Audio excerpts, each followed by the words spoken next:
आज मैं आपके साथ 4 ऐसी मिस्ट्रीज को, 4 ऐसी सीक्रेट चाबियों को शेयर करने जा रही हूँ, जिनके साथ आपकी प्रार्थनाओं का जवाब जरूर आएगा। हालेलुया। सबसे पहली जिसको हमने बड़े ब्रीफली कल थोड़ा सा समझा था, आज मैं उसे थोड़ा आपको संक्षेप में बताना चाहूंगी, आपको थोड़ा और डिटेल में बताना चाहूंगी। सबसे पहली चीज जबकि हम परमेश्वर के सामने प्रार्थना के लिए रखते हैं, देखिए काफी लोग ऐसे हैं जो प्रार्थना करते रहते हैं और उनके जवाब नहीं आते। बहुत सारे ऐसे लोग हैं जिन्होंने बड़े सालों से कई चीजों के लिए प्रार्थना की है, लेकिन आज तक उनका जवाब नहीं आया। लेकिन आज जिन बातों को आप सीखेंगे, जिन सीक्रेट्स को आप सीखेंगे, उनसे आप जान पाएंगे कि कैसे आपकी प्रार्थना का जवाब आ सकता है। तो सबसे पहली बात यह है, सबसे पहले मेरे साथ निकाल लें जेम्स 5:16, याकूब 5:16, जिसके सेकंड पार्ट में क्या लिखा है कि धर्मी जन की प्रार्थना के प्रभाव से सब कुछ हो सकता है। हिंदी की ट्रांसलेशन में लिखा है बहुत कुछ हो सकता है, लेकिन इंग्लिश की एक ट्रांसलेशन में लिखा है सब कुछ हो सकता है। यानी धर्मी जन एक ऐसा जन है जिसके पाप धुल चुके हैं, एक ऐसा जन है जिसके पापों का लेखा परमेश्वर नहीं लेते हैं, एक ऐसा जन है जिसके पाप प्रभु यीशु मसीह में विश्वास करने के द्वारा साफ हो चुके हैं। हालेलुया। तो ऐसा धर्मी जन जब प्रार्थना करेगा तो क्या होगा? सब कुछ हो सकता है। सब कुछ हो सकता है, बहुत कुछ हो सकता है। हम में से कितने लोग हैं जो कह सकते हैं मैं धर्मी जन हूं? हम धर्मी अपने कामों से नहीं बने, हम धर्मी उस विश्वास के द्वारा जो प्रभु यीशु मसीह पर हम करते हैं कि उन्होंने हमारे लिए जो खून बहाया है, उस खून के द्वारा हमारे पाप माफ हो चुके हैं, इसलिए हम धर्मी। हालेलुया। तो सबसे पहली बात ये कि हमारी प्रार्थना कैसी होनी चाहिए। फर्स्ट पॉइंट है कि हमारी प्रार्थना जो हमारे दिल को मूव करती है, वही वो प्रार्थना है जो परमेश्वर के दिल को मूव करती है। पहला शमूएल निकाल लेंगे मेरे साथ, और उसकी 9वीं आयत पहले चैप्टर की जब पढ़ते हैं तो यहां पर हन्ना और एली के बारे में बात की गई है। पहला शमूएल उसका पहला चैप्टर उसकी 9वीं आयत से पढ़ देंगे, पेज नंबर 329 हिंदी की बाइबल ओल्ड टेस्टामेंट में जी। तब शीलो में खाने और पीने के बाद हन्ना उठी और यहोवा परमेश्वर के मंदिर के चौखट के एक बाजू के पास एली याजक कुर्सी पर बैठा हुआ था। वह मन में व्याकुल होकर यहोवा परमेश्वर से प्रार्थना करने और बिलख बिलख कर रोने लगी, और उसने ये मन्नत मानी, हे सेनाओं के यहोवा परमेश्वर, यदि तू अपनी दासी के दुख पर सचमुच दृष्टि करे और मेरी सुधि ले और अपनी दासी को भूल ना जाए और अपनी दासी को पुत्र दे, तो मैं उसे उसके जीवन भर के लिए यहोवा परमेश्वर को अर्पण करूंगी और उसके सिर पर शुरा फिरने ना पाएगा। जब वह यहोवा परमेश्वर के सामने ऐसी प्रार्थना कर रही थी, तब एली उसके मुंह की ओर ताक रहा था। हन्ना मन ही मन कह रही थी, उसके होंठ तो हिलते थे परंतु उसका शब्द ना सुन पड़ता था। इसलिए एली ने उससे कहा, तो कब तक नशे में रहेगी? अपना नशा उतार। हन्ना ने कहा, नहीं हे मेरे प्रभु, मैं तो दुखिया हूँ। मैंने ना तो दाखमधु पिया है और ना मदिरा। मैंने अपने मन की बात खोलकर यहोवा परमेश्वर से कही है। अपनी दासी को ओछी स्त्री न जान। जो कुछ मैंने अब तक कहा है वह बहुत ही शौकित होने और चिढ़ाई जाने के कारण कहा है। एली ने कहा, कुशल से चली जा, इस्राएल का परमेश्वर तुझे मन चाहा वर दे। उसने कहा, तेरी दासी तेरी दृष्टि में अनुग्रह पाई।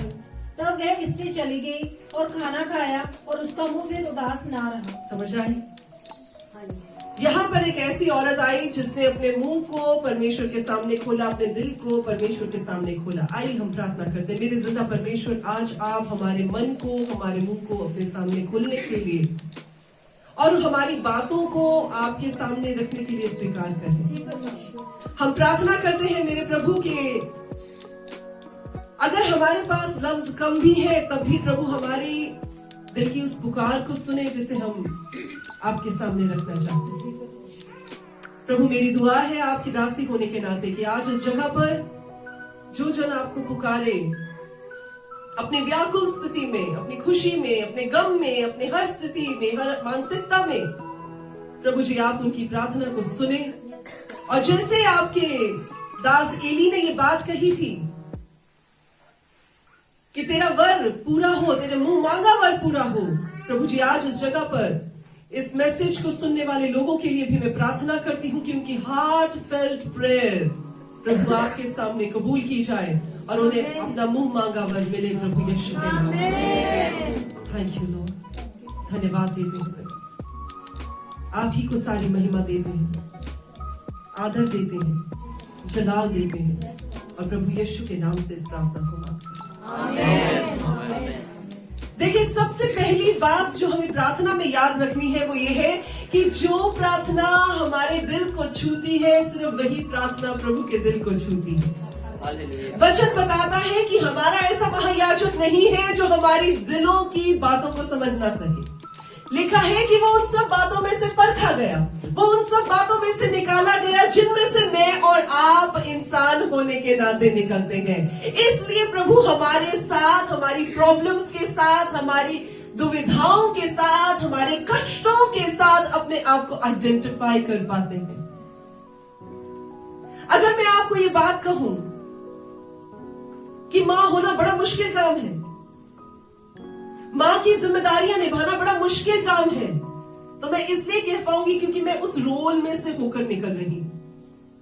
अगर कोई पिता आपको कहे पिता होना बड़ा मुश्किल है, पिता की जिम्मेदारियां निभाना बड़ा मुश्किल है, घर से बाहर निकलकर कमाना बड़ा मुश्किल है, अपने बच्चों की, अपने परिवार की जरूरतों को जैसे जैसे उन्हें चाहिए वैसा पूरा करना बड़ा मुश्किल है, वो इसलिए कह पाएंगे क्योंकि वो उन जिम्मेदारियों को निभाते हुए रोल मॉडल बने।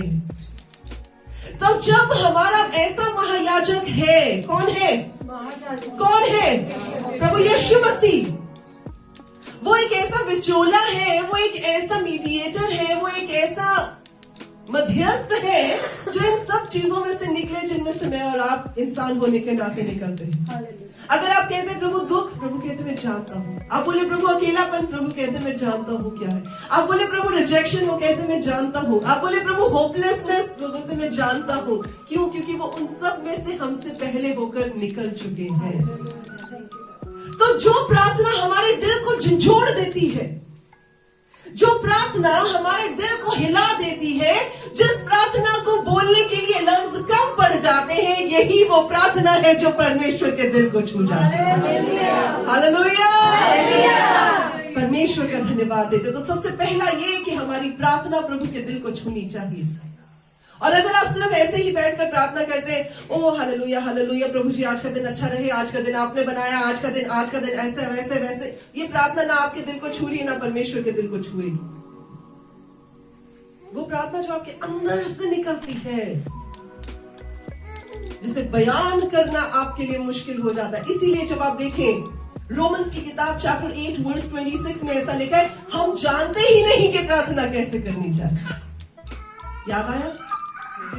देखिए, क्योंकि हम नहीं जानते कि प्रार्थना कैसे करनी चाहिए, इसलिए पवित्र आत्मा आप ही आहें भर भर के, अब समझ आया आपको वो आहें क्यों भरते हैं? लेकिन जो बयान से परे हैं, उन प्रार्थनाओं को परमेश्वर पिता के सामने रखते हैं। वो कौन सी प्रार्थना है? जो प्रार्थना पवित्र आत्मा को छूती है, जो आंसू पवित्र आत्मा को छूते हैं और वो ट्रांसलेट होकर स्वर्ग के सिंहासन के सामने जाती है, वही वो प्रार्थना है। वही वो प्रार्थना है जो परमेश्वर के हृदय को छूती है। और जो प्रार्थना परमेश्वर के दिल को छूती है, वो प्रार्थना पूरी होती है। आमीन। तो पहला रूल क्या है? कौन सी प्रार्थना होनी चाहिए? दिल को छूने वाली, परमेश्वर के दिल को छूने वाली, हमारे दिल को छूने वाली। अगली चीज, प्रार्थना प्रभु यीशु के नाम से होनी चाहिए। आप बोलेंगे कि पास्टर जी ये तो हम जानते हैं कि प्रार्थना प्रभु यीशु के नाम से होनी चाहिए। मेरे साथ निकाल लेंगे बुक ऑफ जॉन, यूहन्ना रचित सुसमाचार, उसका 14th चैप्टर, 14वां चैप्टर। और उसकी 13 आयत हिंदी की पवित्र बाइबल में नए नियम में 153 नंबर पेज पे जी पढ़ देंगे। जो कुछ तुम मेरे नाम से मांगोगे वही मैं करूंगा कि पुत्र के द्वारा पिता की महिमा हो। यहाँ तो क्या लिखा है? प्रभु यीशु मसीह कहते हैं जो कुछ तुम किसके नाम से मांगोगे? मेरे नाम किसके नाम से मांगोगे? जोर से बोलेंगे, किसके नाम से?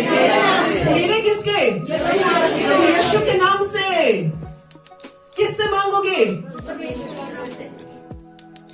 हमारी प्रार्थना प्रभु यीशु के नाम से होनी चाहिए, परमेश्वर पिता के सामने होनी चाहिए, आत्मा में होकर होनी चाहिए। हमारी प्रार्थना पास्टर के नाम पे नहीं होनी चाहिए, हमारी प्रार्थना अपोस्टल्स के नाम पर नहीं होनी चाहिए, प्रॉफिट्स के नाम पर नहीं होनी चाहिए, इवेंजलिस्ट के नाम पर नहीं होनी चाहिए। हमारी प्रार्थना प्रभु यीशु के नाम में होनी चाहिए। क्या लिखा है? फिर से पढ़े। जो कुछ तुम मेरे नाम से मांगोगे, सिर्फ वही प्रार्थना पूरी होगी जो प्रभु यीशु के नाम से मांगी जाएगी। हालेलुया। तो दूसरा रूल नंबर 2 जो मैं आपको सिखा रही हूँ ये है कि प्रार्थना प्रभु यीशु के नाम में होनी चाहिए।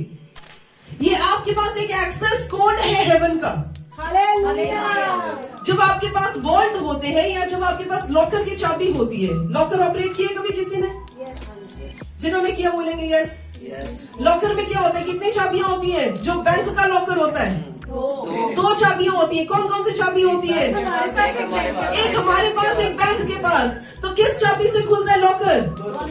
दोनों चाबियों से खुलता है।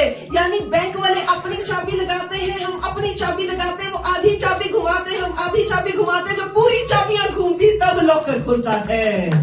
हालेलुया। तो जो स्वर्ग का लॉकर है, जो स्वर्ग का अकाउंट है, जो स्वर्ग का ट्रेजर है, वो उन चाबियों से खुलता है जो प्रभु यीशु के नाम में कोड एक्सेस किया जाता है।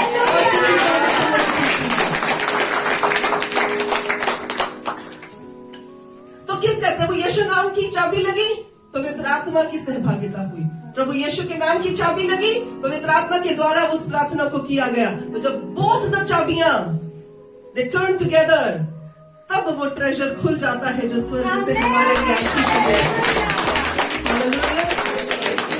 ये दूसरी चीज है। तीसरी चीज, आप बोले जी प्रभु मुझे फलानी चीज चाहिए, प्रभु मुझे टमकानी चीज चाहिए, परमेश्वर मुझे ये चाहिए, परमेश्वर मुझे वो चाहिए, पर पूरा सिर्फ वो होगा जो प्रभु की इच्छा के अनुसार होगा।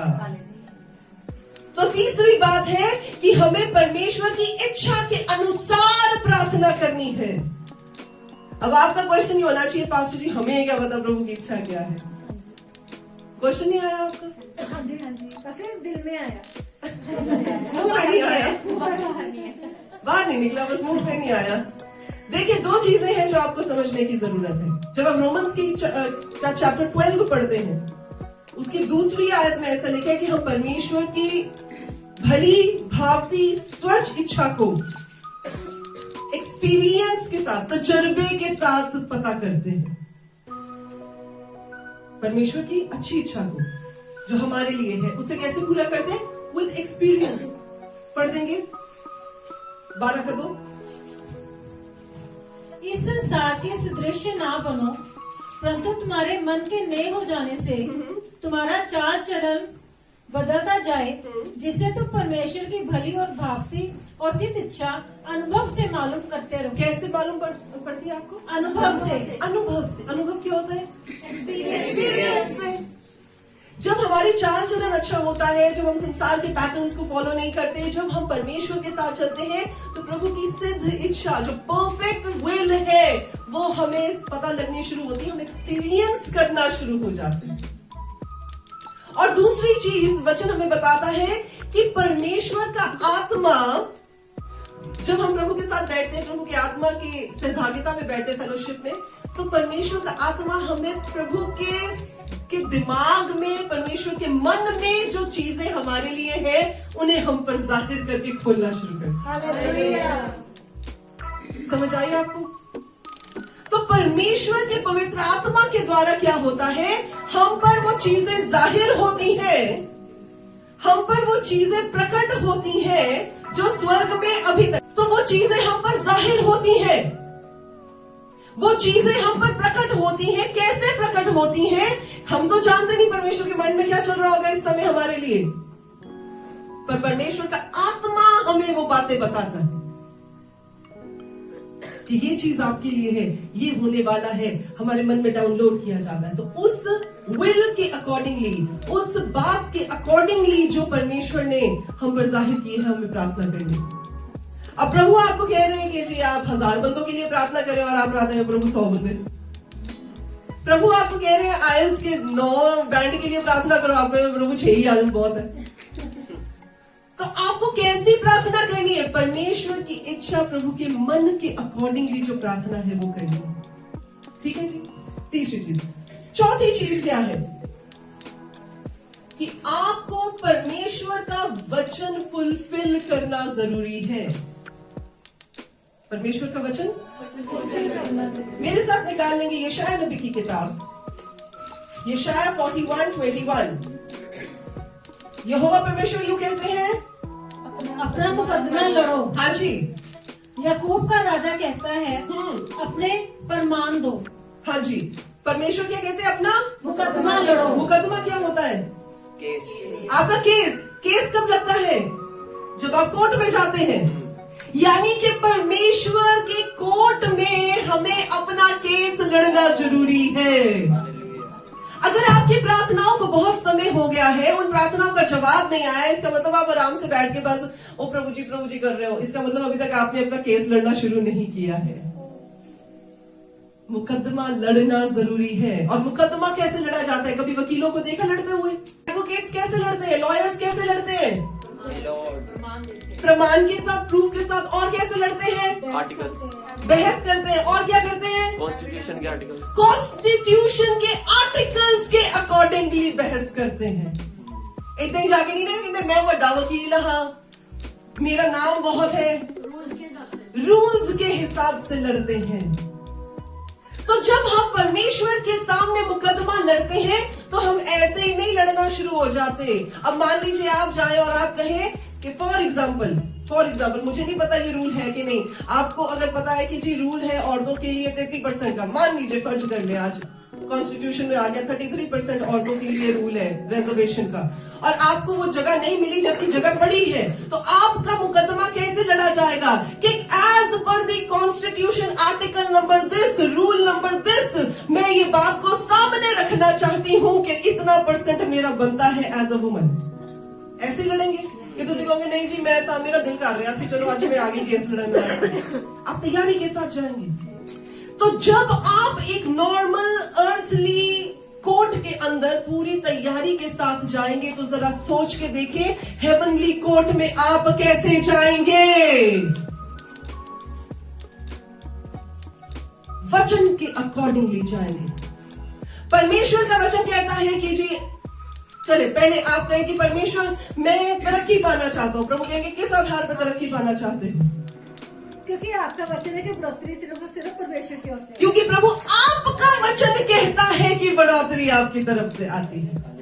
क्योंकि प्रभु आपका वचन कहता है धर्मी जन फूलेंगे फलेंगे, खजूर की माने फूलेंगे फलेंगे, देवदार की तरह, लेबनान के देवदार की तरह बढ़ेंगे। आपका वचन कहता है। अब प्रभु यीशु मसीह के पास जब शैतान आया 40 दिन की फास्टिंग के बाद, प्रभु यीशु मसीह एवं नहीं शुरू हो गए और ज्यादा साइड पे हो जा, मैं तो परमेश्वर का रूप हाँ, मैं तो परमेश्वर का बेटा हाँ, ऐसे नहीं उन्होंने कहा। उन्होंने हर चीज में कहा लिखा है, लिखा है, लिखा है।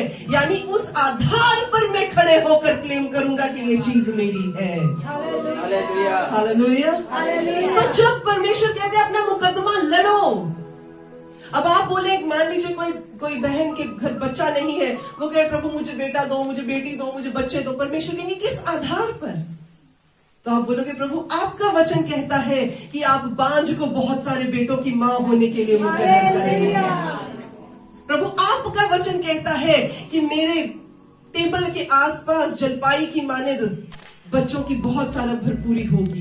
परमेश्वर के वचन को बोले, और वचन जब आप बोलेंगे उसके बेस पर परमेश्वर को वो चीज पूरी करनी पड़ेगी। क्यों? क्योंकि प्रभु कहते हैं मैंने अपने वचन को अपने नाम से भी ऊपर अहमियत दी है। हालेलुया। इस बेस पर आपको अपना मुकदमा लड़ना पड़ेगा। आप ऐसे नहीं जाके कहते जो मेरी प्रार्थना को पूरा करो क्योंकि प्रभु मैं पुकार रहा हूं। आप कौन हो जी? Who you? वो तो स्कीवा के बेटों की तरह हो गया ना।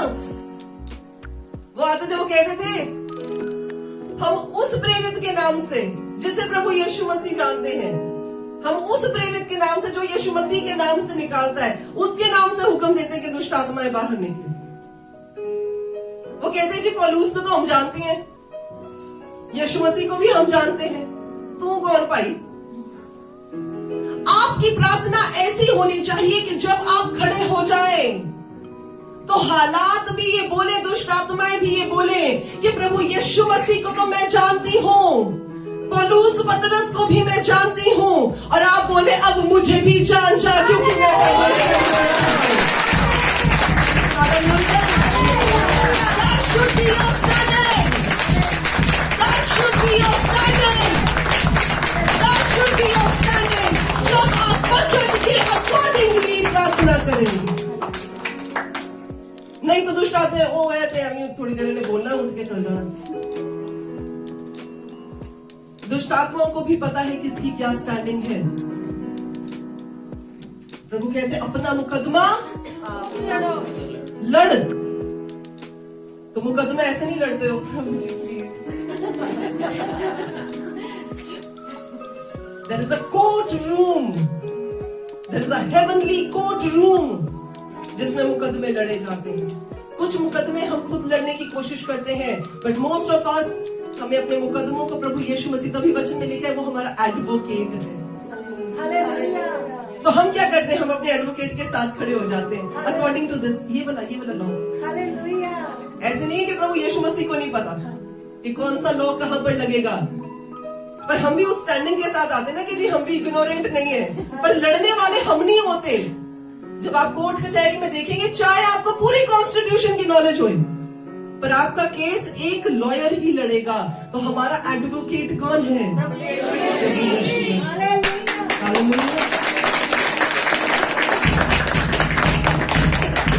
तो हमें सबसे पहली बात क्या सीखी? हमारी प्रार्थना कैसी होनी चाहिए? हमारे दिल को छूने वाली और फिर प्रभु के दिल को छूने वाली। दूसरी बात, प्रभु यीशु के नाम में प्रार्थना करनी जरूरी है। तीसरी बात, प्रभु की इच्छा के अनुसार हमें प्रार्थना करनी जरूरी है। फोर्थ, वचन के अकॉर्डिंगली अपना मुकदमा लड़ना जरूरी है।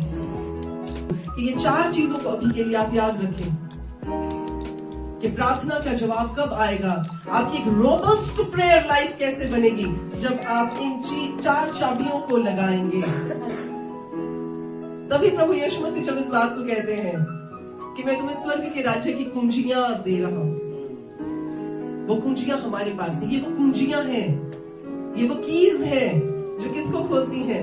स्वर्ग के राज्य की आशीषों को। हालेलुया।